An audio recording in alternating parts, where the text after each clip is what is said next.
Bom, eu queria, antes de tudo, agradecer todos vocês estarem aqui e também pelo convite, por todos vocês, professores, alunos, pesquisadores, atores, que fazem parte desses grupos e que durante esse ano tiveram um contato comigo e efetivaram essa minha presença aqui hoje. Eu tenho, como disse o coronel aqui ontem, que ele tinha um apreço muito grande por Uberlândia, eu tenho um apreço muito grande por Minas Gerais. É uma pouca coisa que pouca gente sabe, mas o Paraná só existe como estado por causa de Minas Gerais, por uma briga que teve entre paulistas e mineiros na década de 50 do século XIX, quando os paulistas, para medir forças com a bancada de Minas Gerais, propuseram a divisão do estado da província de Minas Gerais pela criação da província de Sapucaí. Os mineiros se juntam com a bancada baiana e dividiam o São Paulo, criando o Paraná. E foi assim que o Paraná foi criado. Então, não é à toa que tem duas grandes avenidas em Belo Horizonte, que se chama Rua Curitiba e Avenida Paraná, que são paralelas entre si, que são de fato dois estados irmãos, e o norte do Paraná inteiro é mineiro. Todo o norte do Paraná é colonizado por mineiros, como o oeste é colonizado por gaúchos. Então o Paraná é um estado identitariamente muito complexo, por isso que nos faz muito próximos, praticamente estados vizinhos. Então essa minha alegria, cada vez que eu venho para Minas eu sinto essa mesma alegria. Bom, o que nós vimos aqui foi um pedaço da peça, né? A peça tem 95 minutos e nós conseguimos editar 50 minutos, nós perdemos a parte principal, o ponto alto da peça, os 40 minutos que seriam o ponto alto da peça, nós perdemos. O que não me deixa nem um pouco surpreso, porque foi uma produção carregada de grandes problemas, de perseguições, de processos judiciais, a própria feitura da peça demorou muito, porém a gente conseguiu ter o sucesso que era provocar os paranaenses ao tema da ditadura. A peça, obviamente, ela tem citações muito longas, ela tem narrações longas. As narrações que a gente vê do ator principal eram no escuro, né, onde a gente prendia o público nas mesmas celas, onde estavam aquelas celas onde eram realmente onde ficaram aqueles presos políticos. Esses 4 presos políticos já faleceram. E as narrações eram justamente para fazer a imersão daquele público naquele ambiente. Então, eu não sei se o vídeo conseguiu imprimir isso, porque não é uma obra audiovisual, é uma peça de teatro que foi filmada, uma peça de teatro de espaço alternativo, mas levar o público para lá dentro foi um processo muito difícil. Tanto é que nós estávamos crentes que a peça não ia dar certo. Que como é que alguém ia para dentro de um presídio? Esse presídio ainda estava em atividade na época, em 2012, com 67 presos no COD. Então tinha toda uma questão de segurança, de levar o público externo lá dentro. Achavam que eu queria montar a peça para levar drogas para dentro do presídio. Eu acho que se eu fosse levar drogas, eu acharia um método mais eficiente do que fazer uma peça inteira. E conseguir um processo administrativo para que o tribunal me liberasse o presídio. Eu não ia fazer uma coisa dessas, né? Mas a ideia, eu vou tentar começar do começo, né? O personagem principal, o Ildeu Manso Vieira, que é quem faz a linha narrativa da peça, ele é mineiro, e é daqui da região do Triângulo Mineiro. Ele participava das células comunistas daqui e foi destacado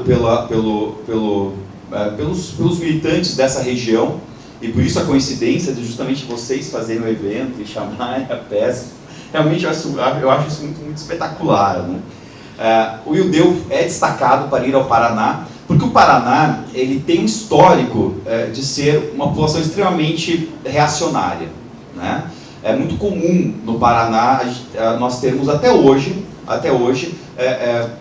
conversas. Esses dias eu estava num restaurante em Curitiba e na mesa do lado tinha uma mesa, eram pessoas assim, da nossa idade, por volta dos 30 anos, falando do absurdo de se ter cotas e do absurdo de você promover os afrodescendentes a terem curso superior.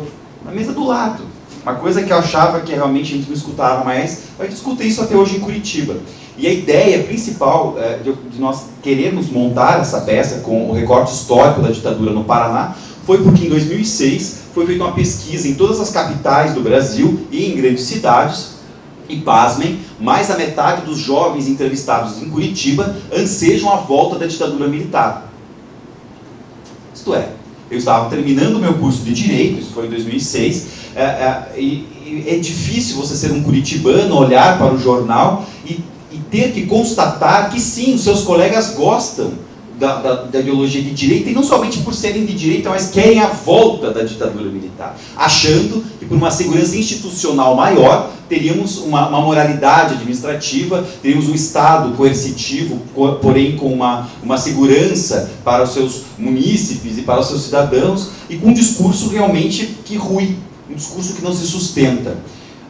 Eu acabei voltando-me para dentro. Nessa época eu era o vice-presidente do DCE da PUC, presidia o Centro Acadêmico de Direito, e foi no ano que eu fui preso. A PUC mandou me prender, justamente porque nós só fechamos a BR para fazer um protesto, porque nós tínhamos um candidato ao governador que acabou ganhando, e que ele foi aluno da PUC, e a PUC achava que ele não precisava entrar lá dentro, porque ele era um militante da época da ditadura, e ele era o candidato a governador, e a PUC achou simplesmente que não era necessário que todos os candidatos entrassem, menos o candidato que representava o nível mais de esquerda. E acabamos sendo presos, depois acabamos conseguindo um alvará de prisão para o reitor por descumprimento de ordem judicial, mas o reitor da PUC do Paraná não foi preso.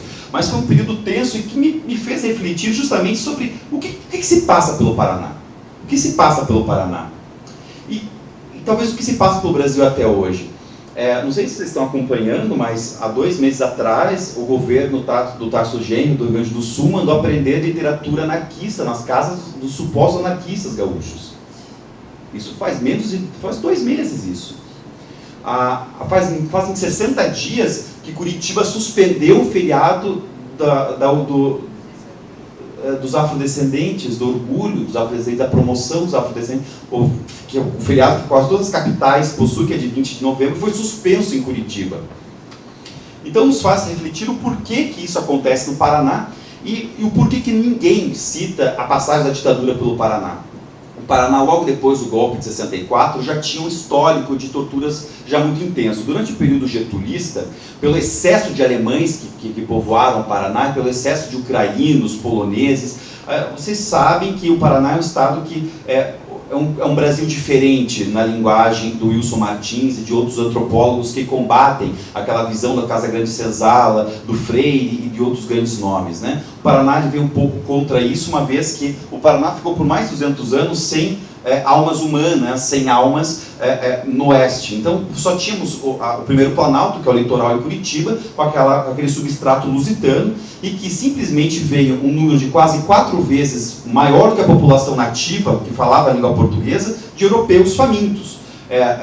Embora hoje quem visite Curitiba ache que é uma maravilha ter uma colonização europeia, os europeus vieram passando fome, vieram desnutridos, ucranianos, poloneses, japoneses, árabes, como meu pai e minha mãe, mais tarde, né? Os poloneses, os suábios, os bucovinos e tantas outras etnias que vieram povoar o Paraná, e com essa dificuldade que se tinha de tornar aquilo apenas uma única nação, né? Não falava-se português. Até hoje, na região de Ponta Grossa, perto de Curitiba, nós temos colônias russas que não falam português.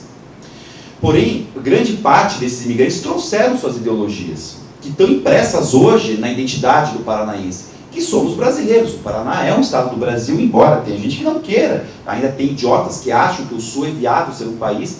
Idiotas, né? Imbecis. Mas isso é muito claro justamente a partir do período do Estado Novo, onde o Getúlio proíbe a língua alemã, proíbe a língua italiana, fecha as escolas que não ensinassem a língua portuguesa, proíbe inclusive indígenas de falarem as suas línguas nativas em regiões urbanizadas. Isso imprime uma perseguição muito grande, e é um período de muita desenxavidez, pois oficialmente foi fundado o Partido Nazista em Curitiba e o Partido Fascista também. Então, existem N fotos das colônias alemãs em Curitiba com a suástica, os jovens na Universidade Federal do Paraná, muito garbosos. Na época, os calouros tinham que usar boné vermelho, usavam um traje diferente dos demais estudantes, todos eles de origem alemã com a suástica no braço. Como se fosse, e na época era de fato um partido legalizado, um partido que traria um certo orgulho àqueles que não se viam brasileiros. Isso com 62, quando começa o período de torturas até o golpe civil-militar de 64, o Paraná adere à ditadura de uma forma vergonhosa. O Paraná foi o primeiro estado do Brasil que se declarou fiel ao governo militar. Tanto é que Curitiba foi capital do Brasil por 4 dias. De 24 a 28 de março de 69, Curitiba foi capital do Brasil, com todos os ministérios sendo instalados em Curitiba, com Costa e Silva governando o Brasil a partir de Curitiba, até porque sua esposa, Yolanda Costa e Silva, até famosa por uns certos casos pitorescos, era paranaense. Isso para mostrar a adesão do Paraná à ditadura militar. Tanto é que se hoje a gente visita Curitiba e acha uma cidade interessante, porque é tudo organizado, é tudo planejado, isso foi feito em cima de muito sangue, de muita gente, pois isso só foi possível porque houve um prefeito biônico da época, que foi o Jaime Lerner, que depois foi governador e vendeu tudo no estado, tudo. O Banco do Estado, a Companhia de Gás, tudo. Ele vendeu tudo no estado, até a educação. Ele terceirizou a educação pública, a maravilha. Dizem que ele só não vendeu a mãe porque já estava morta. É engraçado isso, que o Jaime foi o principal baluarte do neoliberalismo no Brasil, junto com o FHC, foi um grande mentor intelectual. Porém, ele foi um grande arquiteto, urbanista, que conseguiu urbanizar Curitiba com sua mão de ferro. Ele foi prefeito biônico e tinha um poder realmente irrestrito. Ele desapropriava qualquer área, ele impunha qualquer vontade. Então, Curitiba é um exemplo de como que a ditadura conseguiu viabilizar tecnicamente muita coisa. Até a própria a usina de Itaipu. Né? Seria inviável pensarmos hoje construir o impacto ambiental que teve aquela usina, né? Enterrando as 7 quedas, inclusive tendo Drummond como seu grande defensor do porquê enterrar as 7 quedas, por que enterrar sítios arqueológicos, por que soterrar quase 2% do estado num lago, né, para gerar uma energia que podia ser gerada 14 quilômetros abaixo, construindo uma outra usina. Então é o poder, realmente poder moderador. E o Paraná se calou quanto a isso. Não houve um único protesto contra essas arbitrariedades que fez o Paraná de fato crescer tecnicamente, porém apagou-se a história daqueles que tentaram, né, viabilizar uma luta interna do Paraná. E essa pesquisa que nós fizemos é muito interessante, porque quando eu me dei conta que de fato eu tinha companheiros na faculdade que eram favoráveis, e até hoje são favoráveis, a uma instalação de um poder antidemocrático, para não dizer ditatorial, e começamos a perceber que as relações sociais, interrelacionais, numa estrutura, fundamentalmente na estrutura paranaense, é extremamente fechada, e começamos a pesquisar isso. Eu retomei uma leitura, que é o único livro que foi escrito sobre essa Operação Marumbi, que é o livro Memórias Torturadas e Alegres de um Preso Político, que foi escrito pelo mineiro Idelmanso Vieira, e que morreu no Paraná. Ele morreu em 2000, louco, gritando, amarrado num leito de hospital, gritando por liberdade, né? Então ele morreu achando que ele estava preso. E deixou alguns filhos, são pessoas muito queridas, retomando essa leitura que foi me dado pela filha do Ulisses Guimarães. A filha do Ulisses morreu em Curitiba, e tinha uma grande amiga, que é minha amiga até hoje, que é a Rose Dranga, e acabaram me presenteando com esse livro, que foi publicado logo depois da abertura democrática, e que o livro também sumiu. Foi um livro que mesmo depois do Sarney já presidente, aquela coisa toda, o livro foi confiscado. Né? E o livro contava coisas interessantes que eu tentei imprimir na peça, e que a parte mais interessante, nós perdemos a gravação, e por isso que vocês não puderam ver, que foi não somente o período que Curitiba virou capital do Brasil, mas o período em que todos os aparelhos comunistas do Brasil centraram-se no Paraná, pela proximidade com a Argentina, e pela proximidade com o Paraguai e também com o Uruguai, e também por ser um caminho mais seguro para chegar até a Bolívia, e também estavam todos unidos dentro da Operação Marumbi, para conseguirem fazer um centro de guerrilha. Porque com as crescentes perseguições e com a entrada através do Partido Comunista Argentino de armamento dentro do atual Parque Nacional do Iguaçu, criou-se ali dentro uma cidade de guerrilha. Então, quase 4.000 militantes chegaram a habitar uma cidade secreta, uma cidade bastante fechada, dentro do atual Parque Nacional do Iguaçu, e começaram ali ter técnicas de guerrilha, com alguns guerrilheiros que vieram de Serra Maestra, de Cuba, começaram a juntar armas para fazer uma grande contra-revolução a partir do Paraná. com uma grande ajuda, obviamente, do Partido Comunista Argentino e do Partido Comunista Paraguaio, que estavam dando esse suporte a esses militantes. O engraçado é que, até agora, embora tenhamos algum material sobre isso, a Universidade Federal do Paraná não se presta a desenvolver qualquer pesquisa acadêmica sobre isso, a buscar os cristãos sobreviventes. Apenas nós, pesquisadores esparsos, sem ajuda institucional, acabamos por ir atrás disso e descobrir o porquê que essa cidade foi desmantelada. Porque conta o Aloysio Palmar, que está vivo, num trecho de uma obra dele chamada Onde que Vocês Enterraram Nossos Mortos. Ele dá uma pequena pista contando que dois companheiros acabaram saindo dessa cidade para buscar mantimentos que não tinham lá dentro, e um deles acabou batendo o carro, né, perto de Cascavel, da cidade de Cascavel, no oeste do Paraná. E um deles, que estava com muito dinheiro, acabou pedindo para que um ficasse ali, enquanto ele fosse a pé buscar ajuda. Você imagina o que era o interior do estado do Paraná na década de 70. Hoje já está habitado, mas na época era extremamente desabitado. Tanto é que as primeiras cidades do oeste do Paraná começaram a surgir nos anos 40 e 50. Então são cidades até hoje. O interior do Paraná tem cidades de 50 anos. Mais da metade das cidades do Paraná tem menos de 60 anos. Londrina tem 65 anos, que é a terceira maior cidade do sul do Brasil. Então é tudo muito recente. Então era uma área muito desabitada, e acabou que alguém desconfiou que um jovem que bateu um carro no interior estava com muito dinheiro. E acabaram prendendo e torturando, ele acabou delatando. E esse processo sumiu. O processo onde ele foi colocado, o porquê que ele delatou, e quem ele tinha delatado, e como os militares chegaram até essa cidade, né, lá em Foz do Iguaçu, esse processo sumiu. O estado do Paraná foi o primeiro estado, embora o histórico antropológico do estado não colabore, foi o primeiro estado em 91 a abrir os arquivos do DOPS. Foi o primeiro. Todos os estados do Brasil tinham medo em fazê-lo, né? Roberto Requião, que hoje é senador, e que, embora muito controversa pessoa que ele merece os louros de ter, como governador, em 91, mandado abrir esses arquivos. Foram todos para o Arquivo Público do Paraná. Eu, em 2004, 2005, até 2007, pesquisei proficuamente esses arquivos, e ano passado, quando eu retornei, eu vi que muita coisa já tinha desaparecido, né? Há coisas que eu copiei, somente eu hoje tenho. Esse processo dessa cidade de contra-guerrilha, que seria a solução, né, de uma grande contra-revolução do Brasil, que teria o Paraná como ponto de partida, eu balbuciei o processo e sumiu.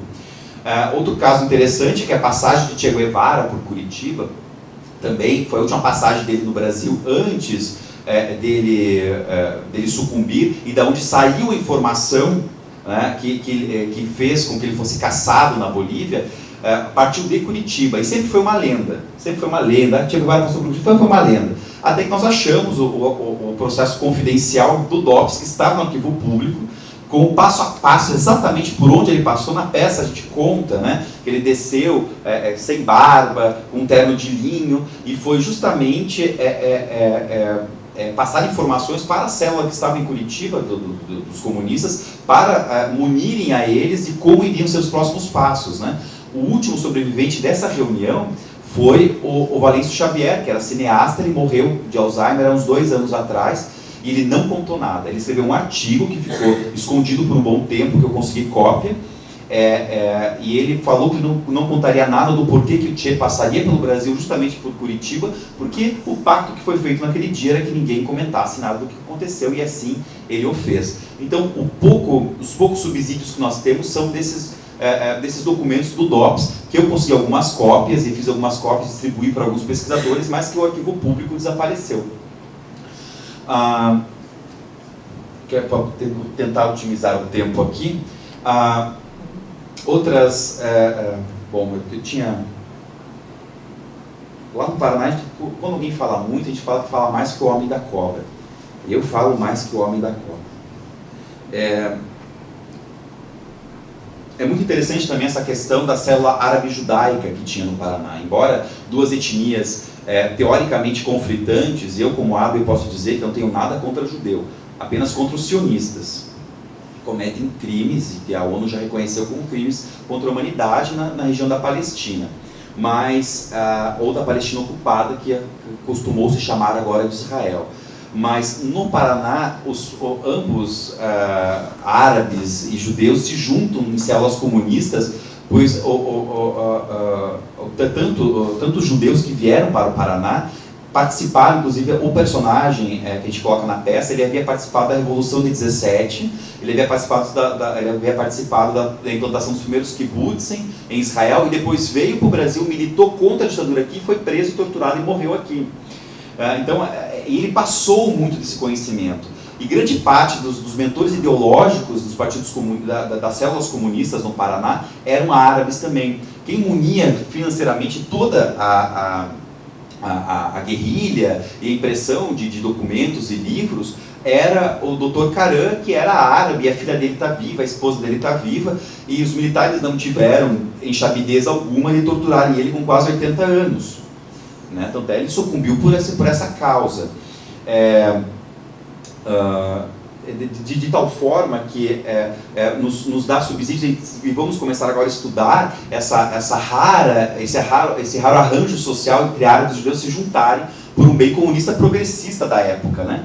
E não é mistério de se citar que foram descobertos há pouco tempo também alguns processos do DOPS, também em Foz do Iguaçu, de todos os imigrantes árabes e clubes judaicos que se instalaram no Paraná por pensar que todos eles eram de esquerda.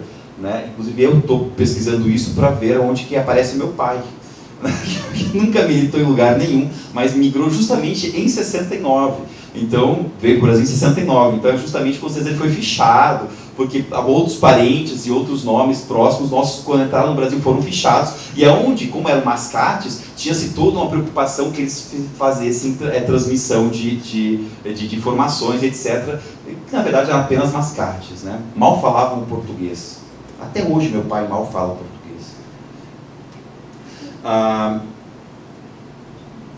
A peça causou de fato uma grande comoção em Curitiba, porque ninguém fala de ditadura no Paraná, ninguém.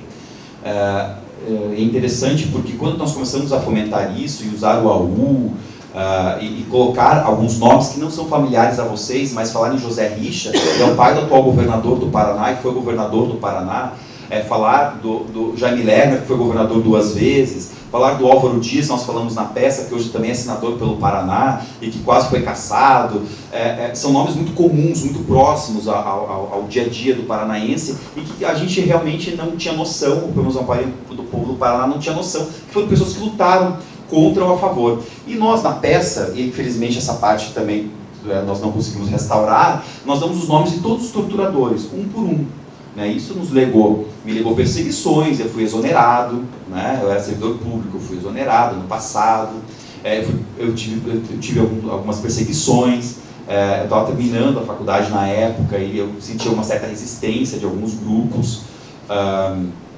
É muito interessante porque eu recebi uma notificação extrajudicial e fui processado, justamente porque eu não sei, então, justamente o único torturador que eu não cito o nome foi aquele que me incomodou. E foi atrás de mim, me cercaram na minha casa, isso em 2012 depois de Cristo, ano passado. Porque a gente pensa que é algo tão distante, né? Porém foi ano passado, eu saí de casa, estava cercado tudo, e me queriam que eu assinasse uma notificação que não passou pelo cartório. Eu falei, contra a notificação extrajudicial, vocês estão falando com um bacharel em Direito, eu não assino notificação que não tem chancela pública, eu não vou assinar isso. Coação, né? Queriam me coagir. Justamente conseguiram, porque eu não consegui apoio para a peça continuar. Então houve um grande reboliço, e a peça só foi possível também porque nós conseguimos o patrocínio da Itaipu, porque, eu falo isso sem vergonha, eu só consegui o dinheiro da Itaipu porque o diretor financeiro da Itaipu é o Edésio Passos, que foi torturado. Não sei se ele é mineiro ou paulista, mas ele também foi designado para o Paraná e foi torturado, preso, ficou 4 anos em sessões de tortura, ele e a esposa dele, e ele, do Partido dos Trabalhadores, ele está há 8 anos já na administração da Itaipu, e ele se sensibilizou e nos ajudou, não com valores extremamente pequenos, mas foram necessários, porque o presídio, a ala que nós usamos, tinha ratazana, tinha barata, e nós tivemos que torná-los habitáveis. Foi uma questão que eu estou tentando ser breve, mas eu não consigo.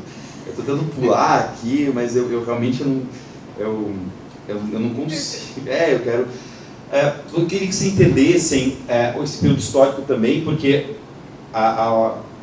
esse ressaibo que nós temos no Paraná é muito claro, porque os dois piores ou maiores para a época ministros da educação da ditadura militar, que compactuaram com o acordo McBride, que fizeram a reforma do ensino superior, que coibiram os centros acadêmicos, coibiram os DAs e DCEs, que deram as ordens de invasão nos campos universitários. Os dois ministros são curitibanos, são paranaenses, que é o Flávio Suplicy de Lacerda e o Euro Brandão, né? Eu cheguei a conhecer o Euro Brandão, morreu bem velhinho, né? Ele era chamado por nós de Erro Grandão.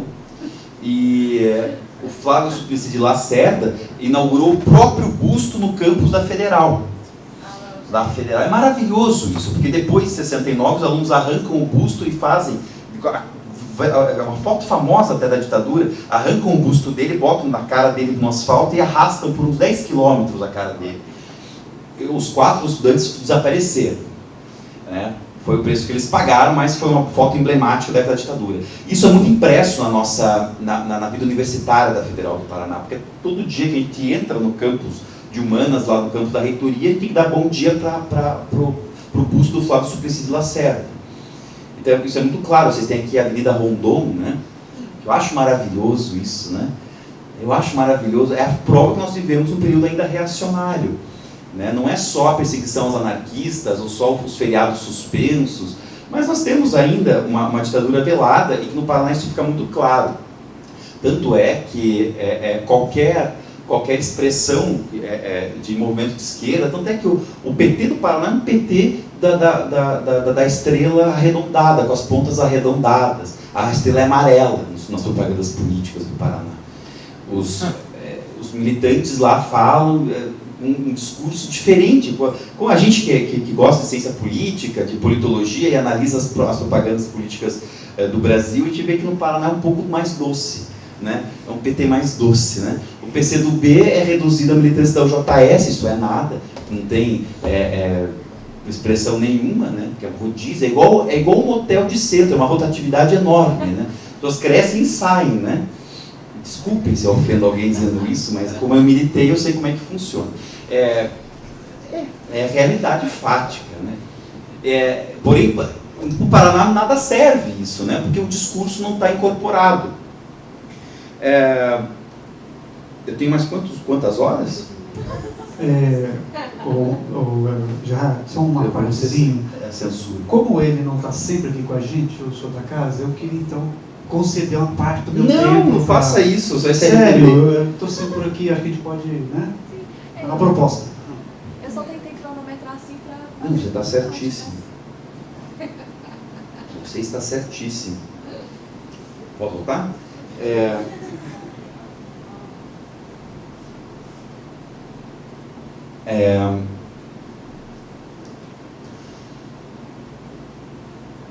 Vocês sabem que lá em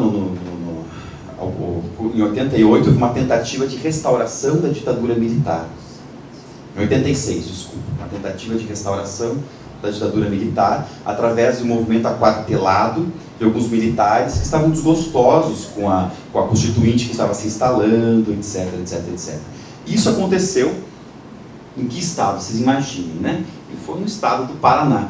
E o que me deixa instigado é que a maioria das universidades do interior do Paraná aderiram, né? Os professores aderiram a essa quartelada. Até a gente tem ideia de fazer um curta-metragem sobre isso, porque é uma vergonha isso ser citado. A tal ponto que esses dois ministros da educação, Flávio Suplicy de Lacerda e Euro Brandão, nunca deixaram que abrissem outras universidades federais no estado. Vejam vocês, aqui em Minas tem 12 federais, se não me engano, né? 12, né? O Paraná tem uma. O federal, só existe a Universidade Federal do Paraná. Até 4 anos atrás. Agora transformaram o Cefet em Universidade Federal, mas continuam com aquela cara de Cefet, quer dizer, né? Cadê as humanas? Cadê as ciências sociais? Né? Então, só tem cursos técnicos. Né?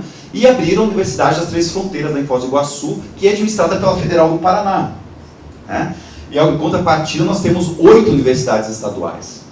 O estado do Paraná é o estado que mais gasta em ensino superior estadual. E a gente percebe que é para manter aquele discurso centralizado do governo da época, do governo militar.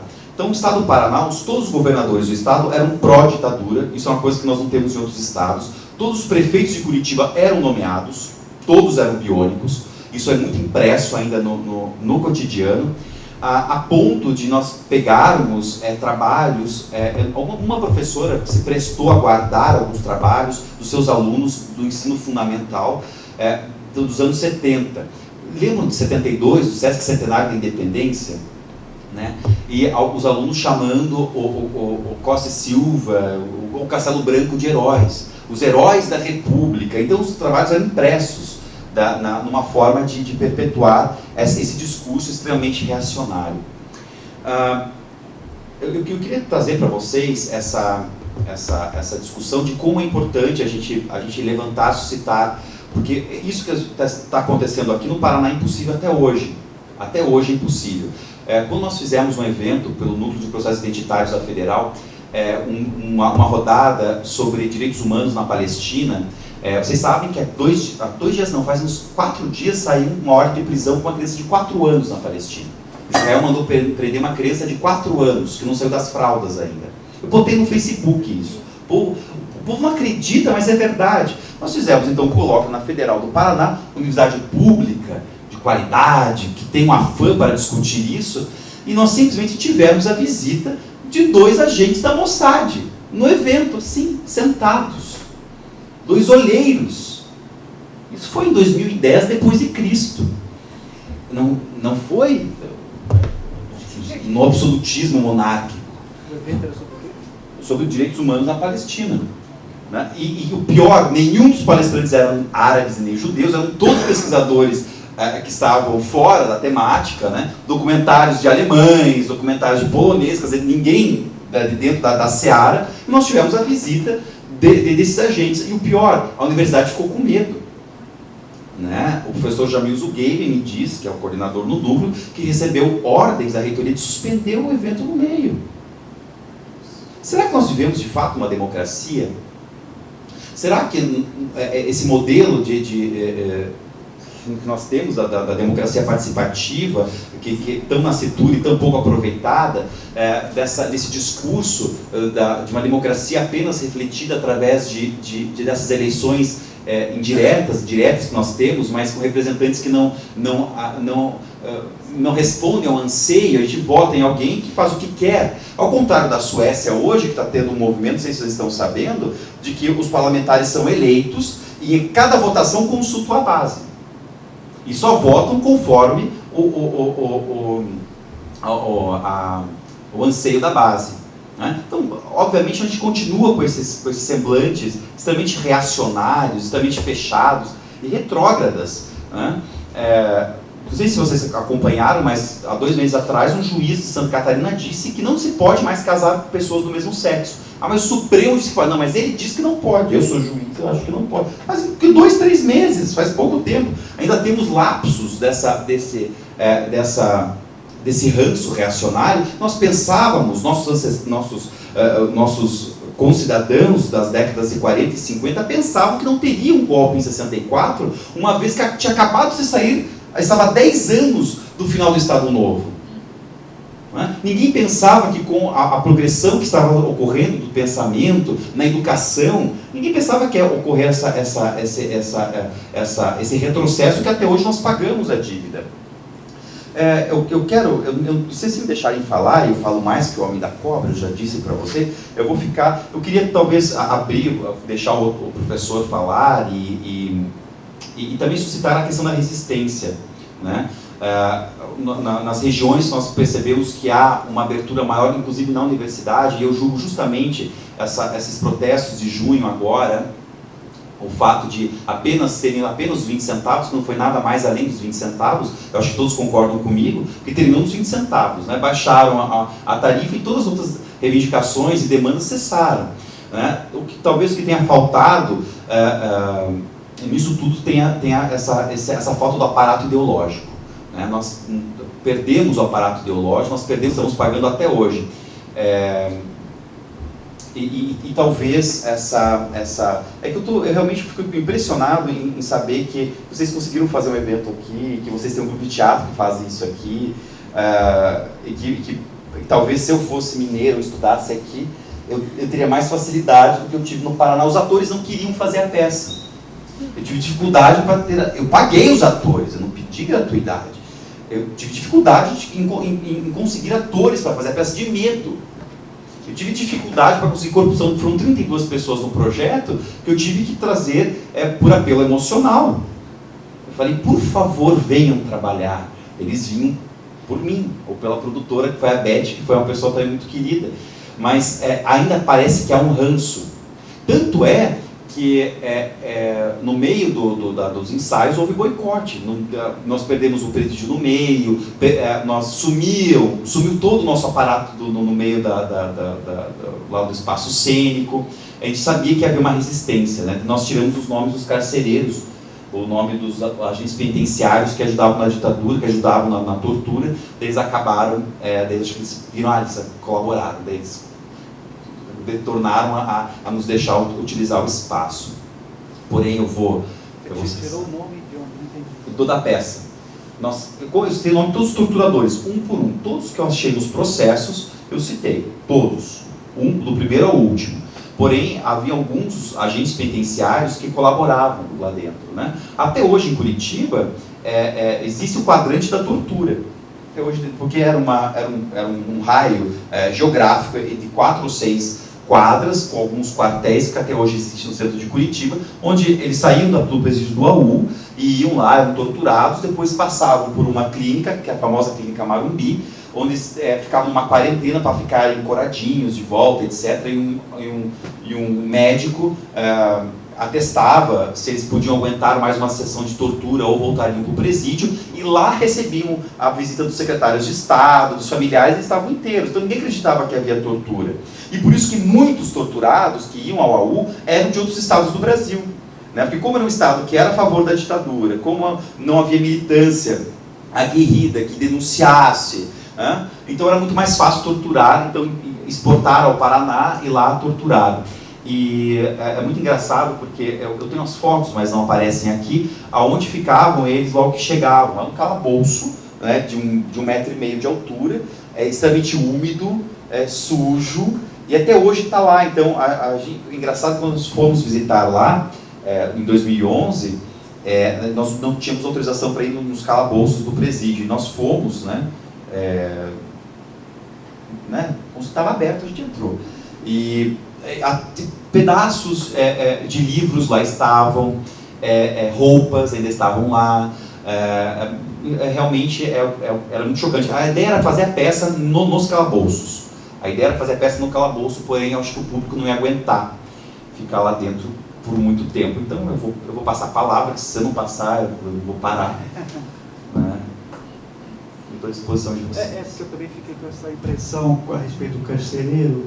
Me pareceu alguém assim, esclarecido demais sobre o que ele estava fazendo, né? A gente tem um pouco a noção de que o carcereiro é só o executante material, né? A maioria dos diálogos são diálogos que eu tirei dos processos. Então, na verdade, a minha autoria foi mais em compilar tudo aquilo que eu pesquisei, que muita coisa havia sido perdida, né? Então, a maioria dos diálogos foram diálogos que foram colocados dentro dos processos para servir de prova contra esses 4 que nós citamos aqui. O Ildemanso Vieira, mineiro, o filho dele, que foi preso junto, está vivo até hoje, o Beler Krieger, que era um judeu, o Judá Nicolas Cury, que era ator e foi preso por fazer peça subliminarmente contra a ditadura. Então, a maioria dos presos políticos, pasmem, anteriores à Operação Marumbi, eram todos artistas. A maioria dos presos políticos anteriores à Operação Marumbi eram todos atores. E é engraçado porque, pela falta desses atores, o teatro curitibano quase sumiu, né? Vocês sabem que um dos maiores teatros do Brasil é o Teatro Guaíra.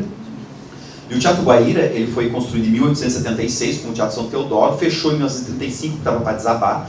Ele foi reconstruído em 73 para servir como um instrumento da ditadura. Somente peças que passavam pela censura podiam ser encenados dentro do Teatro Guaíra. E até hoje não mudou muito.